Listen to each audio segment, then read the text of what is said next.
and welcome back. This is Finally Game Music Podcast, and this is episode 157.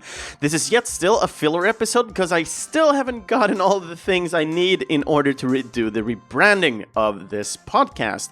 I'm still waiting for the last kind of things going on. If you're a patron, you have already seen the logo that we have for the new podcast after the rebranding. And for this episode, it's going to be a very special one, as this is going to cover the Masters of the VGM event that goes on. So during June, the month of June, there is this group or event happening called the Masters of Video Game Music.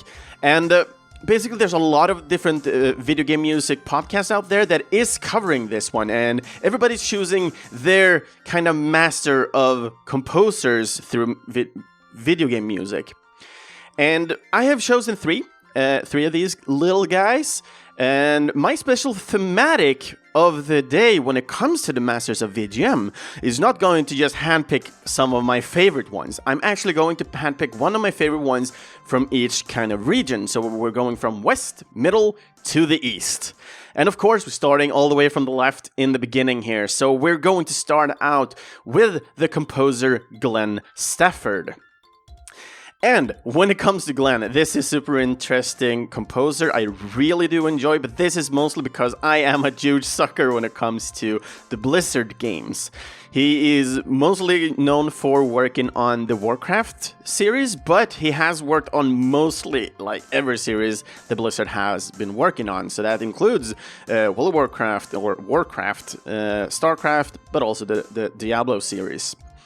So, who is Glenn Stafford then? So, born in the 17th of October back in 1973 in the US. I specifically don't know exactly which birthplace because I was unable to find any, if I'm going to be honest. But when we're talking about Glenn, he actually grew up studying classical music, in which he got most of his inspiration from. But when it comes to his background, before going into VGM, he actually played contemporary and progressive rock.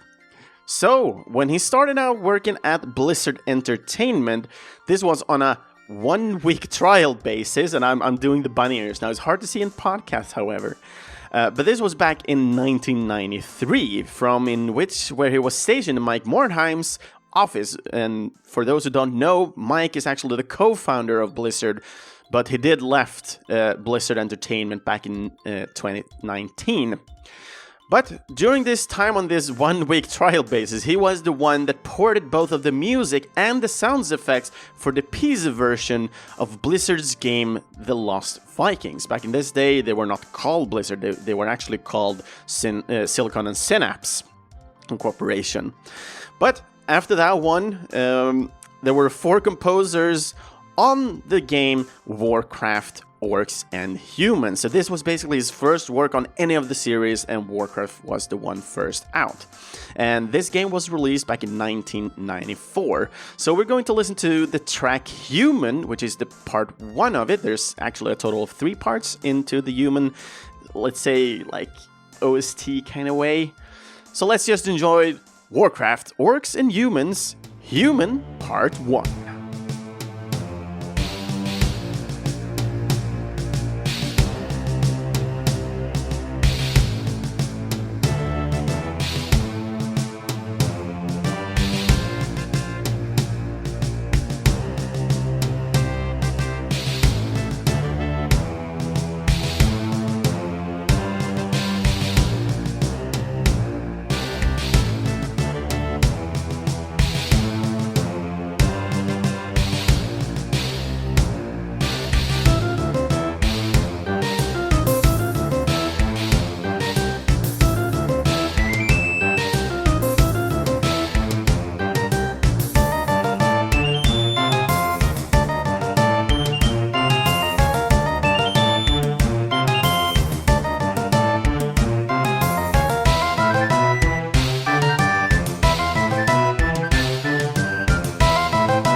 Warcraft, Orcs and Humans, and this was the track Human Part 1. And it's kind of hard to specify what Glenn did on these tracks, because when it comes down to the soundtrack of this one, it is a total of 15 songs in which Chris Palmer, Glenn Stafford, Gregory Alper, and Rick Jackson were all credited on each and every song of the OST. But that kinda can come down to that the game was actually released back in 1994, and sometimes when it comes to these kind of things, it's hard to know who did what, as everybody was essentially credited for everything. But from what I understand, this is one of the songs where Glenn is the more sole composer of this track. And one thing I really do enjoy about this one, Warcraft was one of these RTS series that I really did enjoy. So considering the RTSs that I usually played back in the day was either Warcraft or I played Red Alert to some extent. But for something that I really did enjoy with Warcraft was the pacing was a little bit easier to work with, because all the other RTSs were so fast in their pacing, especially Command Conquer series. And let's not even start talking about what happened to StarCraft in the end, because that shit is like Warcraft on speed and drugs. That's what I'm stating right here, right now. So when it comes down to this, though, I really do enjoy the thematicism in the track of Warcraft. It's always been this dark age kind of vibe to it, and I really find it interesting with all the mystique and attitude that came with the music. And that is something that I really do enjoy, and that's something you are knowing if you're looking at and into Glenn Stafford's work, especially with the Gameable series. It really takes it down a notch, and especially in these tunes where some of them actually sound happy sometime, which is just crazy. But it's about the contrast. You can't always have this action type of base game and then have action-y and high adrenaline type of music, because then everybody would just feel super stressed about it. So it kind of is yin and yang to this thing, to have yin of the pacing of the game while you have yang of the music. And that is something that really like hooks this together, and that's what I really like about the soundtracks for these games. So when it comes back, let's go back a little bit to Glenn here. So his first time in Blizzard was between the years of 1993 and up until 2005. This was the years when he started working on the Lost Vikings, even started working on the console game, so to speak. The Justice Task Force or Justice League fighting game, Lost Vikings, Blackthorn or Throne, Black Hawk, etc. Even to some extent Rock and Roll Racing. When he was working there, he was working from composing, but all the way to audio direction. And this was for the Blizzard's games of Diablo, Warcraft, and the StarCraft series. But from 2005, Glenn actually jumps over to Sony Online Entertainment to work on the EverQuest series. And during 10 months, he worked on both the EverQuest 1, but also the EverQuest 2 as the audio director. He also had 4 months in NCSoft, but I was unable to find what he specifically was working for at that point in time. Looking at the NCSoft, it could have been a little bit about Guild Wars and so on, but since I didn't see anything about his credits and I couldn't really find anything specific that he named himself about what he did during this time, it's hard for me to specify anything, and I'm not gonna draw into any conclusions on a whim here. But he did work at NCSoft for some time, and 4 months. So after that, he actually returns back to Blizzard, but then he returns as the principal composer and has been there ever since, working on a multitude of the series again. And when it comes to his latest work, he actually worked on World of Warcraft Battle for Azeroth, that was released back in 2018, where he both worked on audio but also for music. And that is also something we're noticing when looking through his credits and everything, that he has either worked with audio, and that comes down to sound effects and so on, music, or as the audio director for these projects. But one of the projects that I want to specifically talk about, so we have more variety in the music we're going to listen to, just going to make a quote here, and this is actually from one of the articles I read on to the soundtrack for one of these games. Cowboys in space! Exclamation mark. What would country and rock music sound in the future after the humans have conquered interstellar travel? Question mark. And with that said, we're going to listen to StarCraft 2, The Legacy of the Void, Blades of Justice.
Blades of Justice. This was from the game StarCraft 2 and their expansion Legacy of the Void. Maybe this song was not that much Cowboys in Space, where we had the combination between country and rock music per se, but that's most likely because this expansion is covering the Protoss storyline of the game. Because in StarCraft 2 they actually released 3 different expansions. Well, the first one was covering the Terran, which is the human ones, which is more towards the Cowboys in Space, where country and rock meets. After that one, they had Heart of the Swarm, which was covering the second faction, which is Zerg, and Legacy of the Void was this last chapter of StarCraft 2, where we're covering Protoss. And it's so amazing. I really enjoyed the thumps in this one. What we heard before with the darkness and the high things going on in the Warcraft human part, I kind of feel this comes together in the full orchestra mode. We really still have these really hard attitude glimpses of epicness through this track. And this is also one of the reasons why I did pick this track. So considering this one, when it comes to StarCraft series in total here, for the second one, of course, specifically this is game, not series, we have Glenn, who have worked on just a couple of the tracks available in this one. Because when it comes to the audio team that worked for StarCraft 2 and Legacy of the Void OST, we actually have a total of 8 composers. These ones were the Carlos Almeida Jr., Tony Blackwell, Dennis Crabtree, Derek Duke, Alexander L. Ephraim, Isaac Hammonds, Christy Krugel, and Glenn Stafford. And the game, it was released back in the 10th of November, back in 2015. So this game does have a couple of years on its neck, but still is a very viable game. You can still see competitions and esports going on about this one. It's really popular, and that is also one thing that happened to the first StarCraft game. It became really, really popular, especially in the East. And with that said, it's time for us to move from the West and head over to the middle. And one of the composers here that I want to talk a little bit special and extra about is Jesper Kyd. Jesper Kyd was born in the 3rd of February 1972 in Horsholm here in Denmark. So he's really close to Sweden, really close here, close to heart. So when it comes to Jesper, he started out at an early age to play the piano, and several years later actually started training in classical guitar, reading notes, choir singing, and classical composition for the piano. But he did, however, mostly learn everything by himself. After getting a Commodore 64 at the age of 14, he did become a part of the demo group called Silence DK, DK standing for Denmark. And after a couple of years in the demo scene, he actually started his first game studio and became an official game musician. And that game studio was called Cyrix, with an X on the end. But right before that started, he actually did create 3 tracks, where one of these were the title song for the game USS John Young back in 1990, and the other 2 tracks came from the game AVS Pro Moves Soccer. And I thought, hey, what the hell, we're starting with the introduction of Jesper Kyd, so why not start with the introduction from the game Pro Move Soccer. So here we go. I hope you guys enjoy this one.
Introduction from the game Pro Move Soccer, and it is very special and a little bit extra, I would say, when it comes to this soundtrack, as this game is actually utilizing the soundtrack driver that was made by Cyrix themselves, which still haven't released their first game yet when this game was first released. But these drivers made it possible to play a crystal clear 40 kHz instead of the standard 11 kHz that was available on the Genesis console, or Mega Drive for us here in Europe. So, with only 2 available tracks for this game, the introduction and the menu theme for this game, I really enjoyed both of them, and it was really freaking swag and vibing in my opinion. I don't know why, but it feels like this could be in an action game. I don't know about you guys. And just looking at gameplay for Pro Move Soccer, it actually looks like a really good game. I'm not a fan usually about like football and well, let's just say sports games. Overall, I'm not a fan of it. I always want something new, something I can't do myself. I can go around and play ball. Surely not on a professional level, but I still, for me, playing video game and soccer on that one doesn't feel like I'm playing a pro football game anyway. So I would rather just go out and play with a football myself. That's how I think about this. And this is why you usually never get me to play any sports games unless it has some chaotic element to it. Like Speedball, where you can freaking destroy each other while doing so. Or Mario Football, for example. But we're getting off track here now. Let's get back to Jesper here. So, when it comes to Jesper, he is today mostly known for his work in the Hitman, Assassin's Creed, Borderlands, and State of Decay series. Working on multiple titles for Hitman, Assassin's Creed, and more or less the whole Borderlands soundtrack. The reason why I got into the Hitman series is because of the history behind Cyrix to some extent, as Cyrix was a collaboration between the 2 demo scene groups Silence DK, the one where Jesper was in, and Cryonics. Working at 3 different locations in Denmark during their first game Subterranea, the team later then relocated over to Boston. Sadly, Syrinx did dissolve after their publisher went bankrupt. Returning to Denmark, the members from the Syrinx started the studio IO Interactive, the game studio behind the Hitman series. However, Jesper did move to New York City in order to set up his own studio called Nano Studios. From there, he worked as a freelancing video game music musician.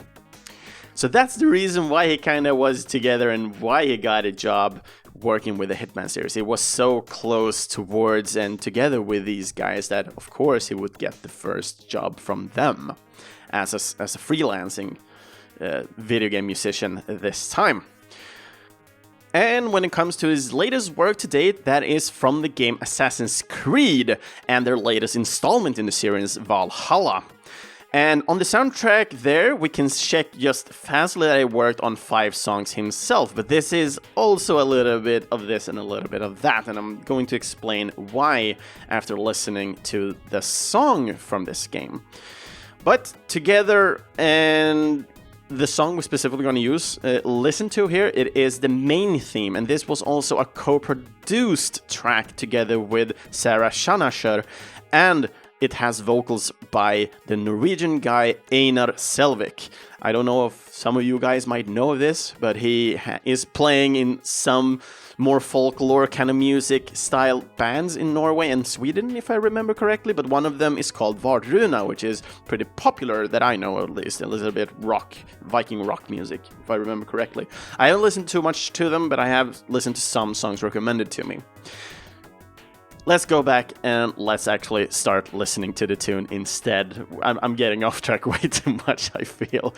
So let's enjoy Assassin's Creed Valhalla and the main theme.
And that, my friends, were the main theme from Assassin's Creed Valhalla.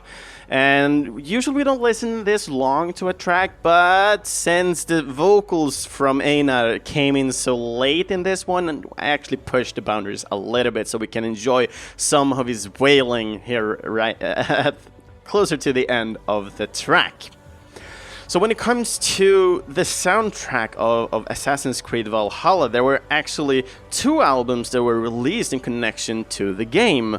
The first one called Sons of the Great North, which was produced by Jesper, and then the second one called Twilight of the Gods, which were produced and created and composed by Sarah Schanascher. I really hope I'm saying that name correctly, Sarah. If you're ever listening to this, if that's not how you say it, please contact me so we can have a talk and actually how I will be able to say it and talk more about the music you're creating for video games. Anyway, it's just super interesting. So when it comes down to these different type of albums, the albums themselves are longer, and both of them has some work from back and forth in between these three musicians and composers here.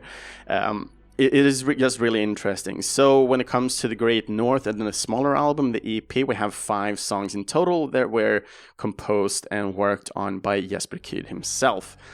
But looking in total of all the songs and everything, we can see multiple ones being done by multiple people here. And that is what I think is happening, especially when we're going to more like modern type of music. And when it comes down just to Jesper, he started working with orchestras already back, I don't know exactly which date, but it was for the game Hitman 2. And that, as I remember, that game was released for PC and for PS2, and already getting a composition with orchestra so early, it's just crazy, and it's super interesting at the same time. So looking at what's happening and how video game music kind of transcends and moves on from back in the day, it's just mind-blowing and boggling to that extent. And that is something that kind of goes into the next composer that we're going to talk about. And I know a lot of people hold this guy as one of the OGs, basically, when it comes down to video game music, especially working on a series such as popular as he has worked on. And the guy we're going to talk about when we're moving over to the eastern part of the world here is Nobou Oematsu. Born in the 21st of March 1959 in Koichi Prefecture, Japan. Nobou is much like Jesper, a self-taught musician, and he also began with piano when he was between 11 to 12 years old. Though he did have an older sister who also played the piano, so that could have something to do with it. Don't know. But after graduation, Nobou played keyboard in several bands and composed music for televised commercials. And while he was working at a musical rental shop in Tokyo, an employee from Square came in and asked if it was interesting to create some music for some of the titles they were working on. Nobou, he did agree on this, but Nobou at this point in time considered this as a side job, as he would never had any thoughts of it would become his full-time career. So the first game that he did create music for was Tsushio no Dragon, which was released back in 1986. This was even before when I was born. So that's how OG he is for me, at least. But we're going to listen to something that has some sweet vibes that comes from the game title called Rad Racer. So we're going to listen to Rad Racer and the title track called Sunset Coastline.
Rad Racer and Sunset Coastline.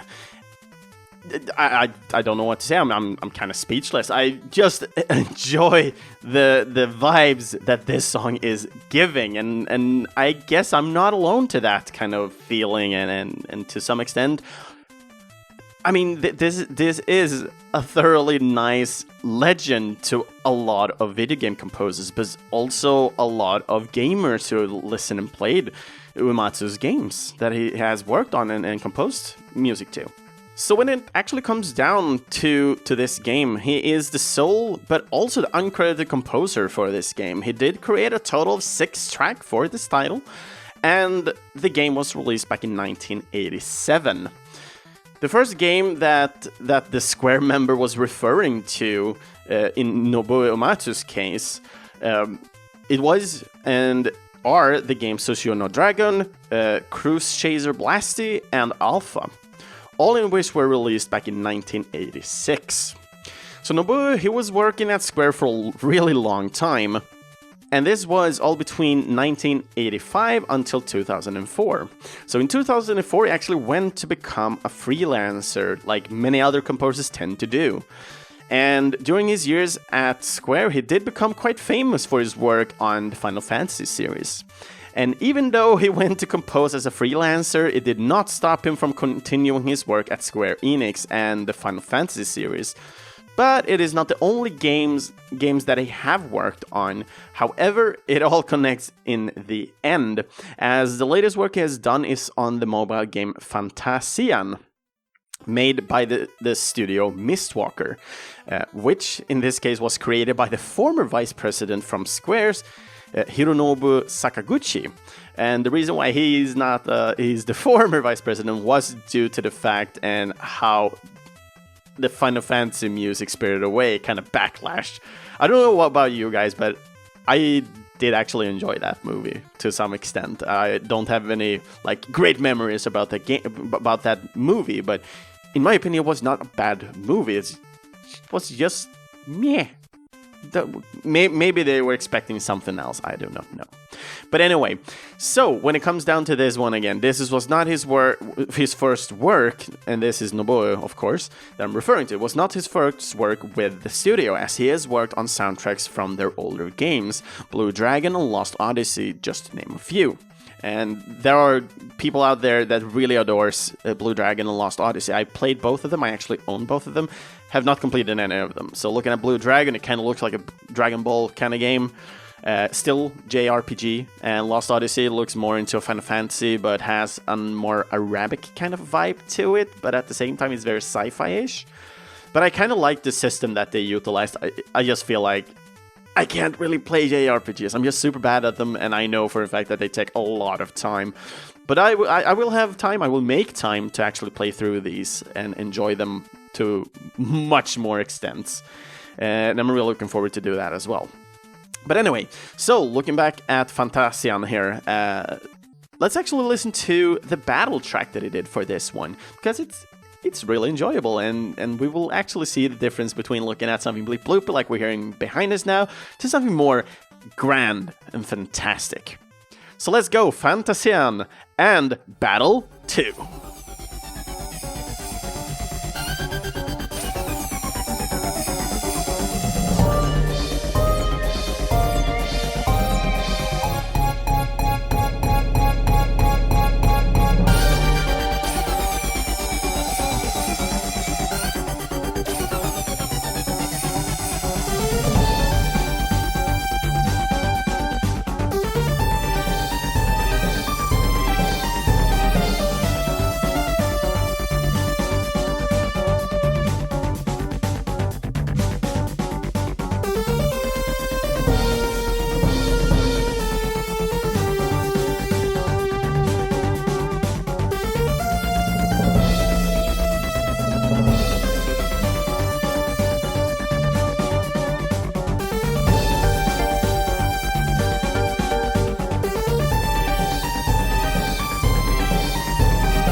Fantasian and Battle 2. So this is, the second battle track that you can listen to while playing this game. The game, it was released on the 2nd of April 2021, and this was exclusively released on Apple Arcade, with only Nobou as the composer for the soundtrack. It's not super many tracks in this one, not that I've found at least, and when it comes down to mobile games, I'm working on mobile games myself. The tracks usually don't tend to get that long, and it's not that many either, but it's a little bit like special when it comes to Apple Arcade, as Apple Arcade is more of a subscription kind of vibe, just like Netflix and so on, if people didn't know about our Apple Arcade. And Fantasia was actually one of those games that actually got funded by Apple as well. So they actually got some money in order to be available from start when Apple Arcade was published and released as a service. And I don't know much about this. I mean, even though I did get Apple Arcade, I never ended up playing this game. It looks like a turn-based kind of vibey game set in the future to some extent. Don't know much more about this game. I did hear about this, and I was interested that it was developed and composed by Nobou Oematsu, but I don't know much more about that one. But when it comes down to the music and what I said before, one thing that comes to mind when looking at Nobou Oematsu, it also is one that transcended over to working with orchestras in the end for the Final Fantasy series. We don't hear that much orchestra in this one, but I guess he's going more back to his synthy kind of vibe keyboard days, listening to this one. And also one thing that is very special is due to the fact that we have all these kind of like live shows going on with Final Fantasy music. I don't know all the names of these. I was attending in Stockholm one of those composition events where we listen to the Tales Off kind of thing. It was not Tales Off games, but it was a Tales of Fantasia or something like that. So it was mostly from Seiken Densetsu, so Secret of Mana. We had Final Fantasy, and I don't remember if it was maybe one Tales Off. It could have been, but it was a really good performance anyway. And I really enjoy this, and something that is so much fun when it comes to Nobou as well. He's not just playing and composing the music for these games. He also actually works in or tends to play in a band as well. So he's really enjoying his musical side of things, and I really do enjoy that with him. And listening to I don't remember what the name was now, but there was something Papas. And he basically goes back and cover all his own music, and I just love that kind of vibe to it. It's like, yeah, maybe the studio wanted this, but this was what I wanted, and here you go. I really like and enjoy that kind of mindset from a composer, and I, of course, would love to see that more. And I don't know if we will. I mean, most likely we will. Maybe not with Nobou, but hopefully more composers, because composers today, especially the ones who always sit and listen to music all the time, are really into it. They're either working on it, breathing on it, drinking it, eating it. They're doing something with music all the time, and this is something I know exclusively myself, as well as I starting to know more and more composers over the years now working on this podcast. And it's so much fun just getting to know them, getting to see what they're working on, and hardly have time to actually chat. That's awesome. But anyway, so these were basically 2 tracks from 3 different composers. We were talking first about Glenn Stafford. After that, we talked about Jesper, and lastly Nobou Oematsu. And basically, what I did here was having the red thread of going from from west to east, and basically showing off one composer from each region, and one of the first things they worked on, and what they kind of transcended into, working and looking at what they did lastly. So it's super interesting on all the different things they've worked on. It's super interesting to just see how much work they've actually done. It's insane, in my opinion, for how much music they've been spewing out here. And I just love all the music they do. It's very emotional, adrenaline-filled. I can just sit and talk ages about words describing their music. They are covering a full spectrum of emotion. Let's just say that.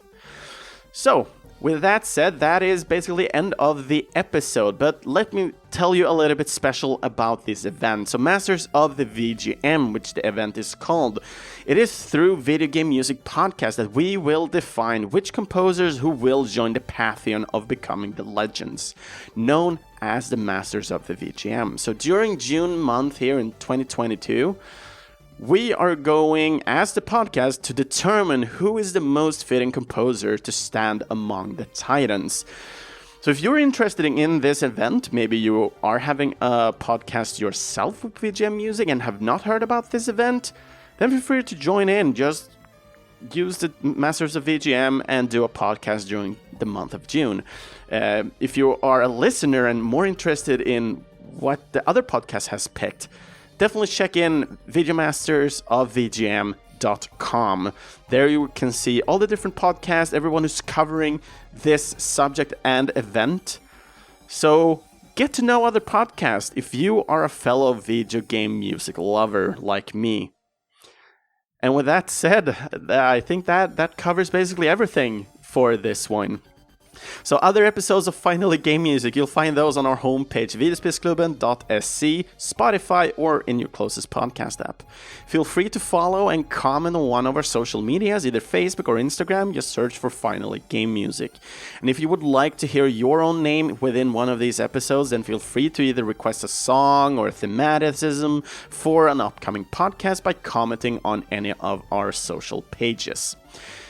If you want to support this podcast for future content and quality, but also in the end, future composers, then think about becoming a Patreon. And our current awesome Patreon backers that we have today is Daniel Onemark, Lars Schenström, and Britt-Marie Schenström. And links where you can either buy or support the composers we'll listen to today and behind the music they have been will be found in our main post at videospelsklubben.se. I'm a little bit unsure exactly when I will be able to do the next episodes, but the next episode I'm pretty sure will be a filler episode as well.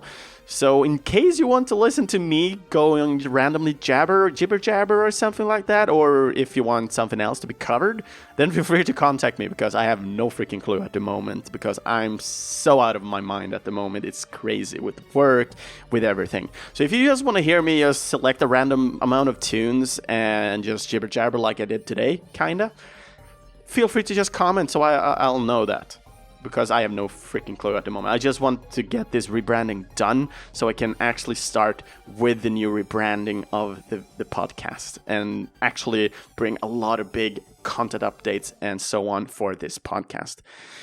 And with that said, I really hope you guys enjoy this episode, like the music that I picked. If you have any favorite tunes of these composers, feel free to share them as well, both on the Discord, but also in the comment sections, because I just love to see more well-versed, because for this one I picked an early track and a late track. I want to hear something in between. So do educate me and other people who loves video game music. So with that said, have a good one, everybody, and see you guys next time.